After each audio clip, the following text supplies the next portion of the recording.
আসসালামু আলাইকুম। ওয়েলকাম করছি দি ইমরান শো থেকে। অন্যান্য ধর্মাবলম্বীরা যারা শুনছেন তাদের প্রতি আন্তরিক কৃতজ্ঞতা। ইন্ডিয়ার টেস্ট ক্রিকেটের নতুন অধিনায়ক শুভমান গিল রেকর্ড করে ফেললেন। প্রথম অধিনায়ক হিসেবে তিনি ইংল্যান্ড সফরে যে ডাবল সেঞ্চুরি রান করছে এবং তিনি 269 রান করে আউট হয়েছেন।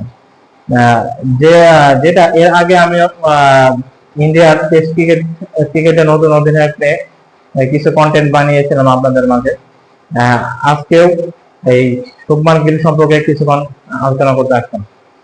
আপনারা জানেন ইংল্যান্ড সফরে 5টি টেস্টের মধ্যে প্রথম টেস্ট ইন্ডিয়া নাটকীয় ভাবে হেরে গিয়েছিল, কিন্তু দ্বিতীয় টেস্টে প্রথম ইনিংসে ইন্ডিয়া 587 রান করে অল আউট হয়েছে, যেখানে ইন্ডিয়ার টেস্ট ক্রিকেটের নতুন অধিনায়ক শুভমান গিল 269 রান করে আউট হয়েছেন এবং একটা রেকর্ডই করে ফেলছেন যে অধিনায়ক হিসেবে কোন সিরিজে যে তিনি ডাবল সেঞ্চুরি করে ফেলেছেন। এবং তিনি শুভমান গিল কিন্তু প্রথম টেস্টে সেঞ্চুরি করেছিল।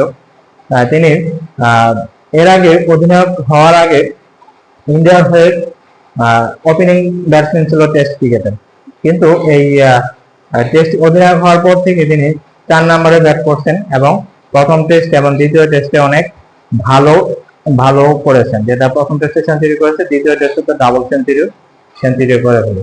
তার নেতৃত্বে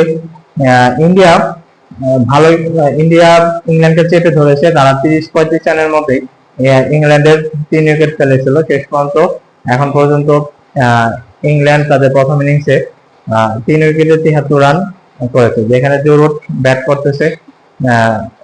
ব্যাট করে চালিয়ে যাচ্ছে।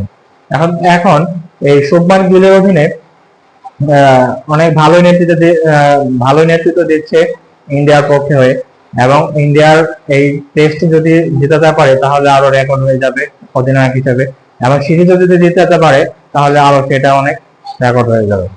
এখন দেখা যাক এই টেস্টের পঞ্চম দিনে বা শেষ দিনে যে ইন্ডিয়া ইংল্যান্ডের সাথে কেমন করতে পারে, কেমন দেখাতে পারে তাদের দাপট, সেটা এখন দেখার বিষয়।